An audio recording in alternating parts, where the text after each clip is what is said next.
It sounds like that. Ton of news for you. We've got to start out with perhaps the most exciting movie house shout out we've ever done. I have been so psyched about this one from day one.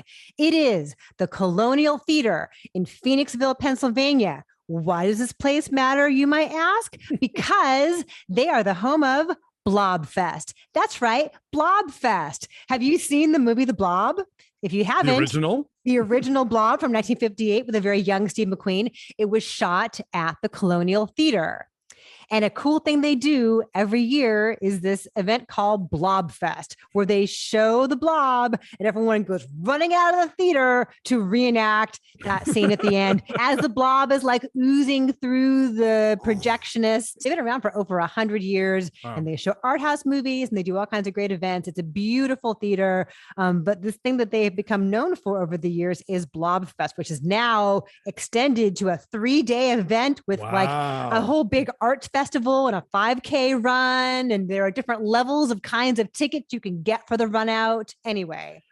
They are beloved. My friend Brian, who's from Philadelphia, who lives in Los Angeles now, I know is a big fan of the Colonial, and I asked him if he had any anecdotes. He said he once drove through a blizzard to see A Nightmare on Elm Street there because it's the most special movie theater he's ever been to.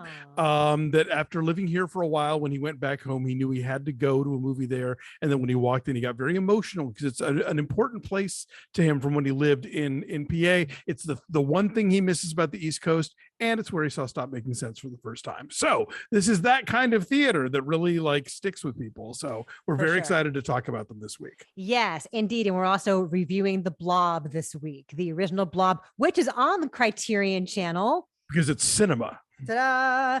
So thanks so much to those great guys. They're awesome. So, and tickets for Blobfest are now available. So get yours because they do sell out. We have Lightyear box office. Apparently Lightyear didn't sell out a whole lot of places. Apparently not. And of course, as with everything, it's this Rorschach blot of what you decide it means, for certain, knuckle dragging goons on the right. Oh, it's the 2-second same-sex kiss is why nobody went to this movie and you're too woke. Blah. But, other people have pointed out, well, the last 3 Pixar movies went right to Disney Plus. So it is quite possible that people have been conditioned to see these movies on their home screen and don't think about this as a theatrical event. And also we're confused about what the hell this movie even was and how it applied to the Toy Story movies. Is it a Buzz Lightyear origin story? Kinda, but not really. Not what you think. Nick, who sees everything with me, didn't even want to go see this. And I'm hearing anecdotally of other kids who usually like every kind of Pixar movie who were like, and so it only made $51 million in its opening weekend, which is far below expectations. They thought it would be in the $70 to $80 million range. It opened in second place behind Jurassic World Dominion. Yeah, but and I know people who've gone to see it who said like, well, I thought it was perfectly entertaining. I don't know what people are complaining about. And again, it's, as I said, it is perfectly okay, but it is very unspecial in the terms of what we've come to expect from a Pixar movie. And so, I can see why people looked at it, why Nick was like, pass. Yeah, for sure. But the most important part to come out of Lightyear is the Sox the Cat character. If you've got $400 burning a hole in your pocket, there are like Sox the Cat toys. Like it weighs 29 pounds. It weighs like what a cat would weigh. Like a really fat cat, but still a cat. Disney missed some of that early action on Baby Yoda, and they were like, okay, we got the merch ready to go this time. Yeah. So anyway, maybe that's the best part of it of all. Stranger Things, if you are following along, you know that the last 2 episodes of season 4 come out on July 1st. There is a new trailer that just came out today. He's not going to stop. Not until he's taken everyone. There's some trippy stuff going on. They go back into the upside down. They go back up that little rope thingy that they made to go back into the upside down. Gotcha. Well, I guess we'll have to watch then. We were going to. So July 1st, we're going to watch episode, I guess it's episode 8. 8, right. Sorry. And then the following week we'll do 9, but we are all over all of that on our Patreon. on our Patreon. So if you're not already a part of our Patreon, maybe now's a good time to come find us there. Ben Stiller went to Ukraine and hung out with Volodymyr Zelenskyy. He is a United Nations human rights ambassador and went there in that capacity to just be supportive and to tour some of the wreckage and the rubble. So I'm always a fan of people like if the paparazzi are going to follow me to a war zone, you know. In other Ben Stiller news, he moved back in with his ex-wife Christine Taylor so that he could be around their children during the pandemic, and they're back together.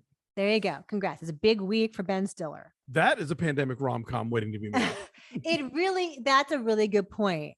I bet they do. I bet they star in it themselves. I would say they could be in it for sure. They could just shoot it in their house and like have their kids play their kids. Stephen Colbert's crew got briefly detained at the Capitol with Triumph, the insult comic dog. Oh no. Well, you know, were they taking pictures of stairways and security stations the way Loudermilk's guests did, or was it something else? It is actually not that different because they had some interviews with some lawmakers for Stephen Colbert's show, and then they stuck around to shoot some extra stuff, some B-roll in the hallways, and I guess they were in places where they shouldn't have been, and understandably, like the security is tighter at the Capitol. The Capitol police are a little more concerned now about people being where they don't belong, so they all got detained. Look, I'm in favor of the Capitol Police paying a little more attention to who's lurking about. So I don't have issue with this. Colbert talked about it on his show last night and said, like, we understand, and this was a mistake, and they were briefly detained, and then they were released. There's a new Beyonce song. Have you heard it? I haven't heard it yet, but Twitter has been a buzz. Dave listened to it this morning, and he was very giddy because he likes some house music. It's not words house piano music. He says it's house flavored. There's a piano line or something, right? Like, so this is a song. If this were like 30 years ago in a gay bar in Dallas, sure, this song would be on nonstop because it sounds kind of like do do do do do do do do do. It sounds like that, and it sounds like 100% Pure Love. It sounds like Robin, Show Me Love. It sounds like that whole era, like early 90s, like gay bar dance music. The Entertainment Weekly dance music compilation CD that you got when you subscribed. Yeah, pretty much. It's very catchy. It's called Break My Soul. So it is out there right now. Jennifer Lopez appeared on stage with Emme, J-Lo's child, right? Who I guess is non-binary because Emme is going by they and them pronouns. And Jennifer Lopez used those pronouns in introducing them and talking about them during a LA Dodgers gala that they all performed in. And was very supportive and very just matter of fact about, you know, they are very busy. So I'm happy that they joined us tonight. And so good job, J-Lo. Well done. Allyship. Good on you, J-Lo. There is a George Michael documentary that is out. So it's only out in one night on theaters, I guess, across the country. If you live in the UK, you may have already seen this. It is George Michael Freedom Uncut. This is his last work. He narrates it. He directed it, I guess, with some help, unless he's directing from the great beyond. But it's a look at his career. It's his who he is and why he mattered from the perspective of like everyone from Ricky Gervais to people he's worked with to all the supermodels who were in the Freedom 90 video. Nice. And so if you love George Michael, like I love George Michael, then you will be singing along and enjoying it. It's pretty candid about some of his struggles with stardom, but it really omits a lot of the final years, right? The struggle with substance abuse. She's not, because she's a big fan, as we know from Last Christmas. Oh, that's true. Yeah, she and her husband wrote that movie, and it's riddled with George Michael and Wham references. Yeah, no, she is not. No, I enjoyed it. It's a one night only thing through Trafalgar releasing. Check your local theaters. There's a link. There's a website which shows you like where it's playing. But I guess this is the same thing that aired several years ago back in the UK Britain on television, and now is in theaters. If you want to go and have a George Michael sing along and just cry and miss him like I do.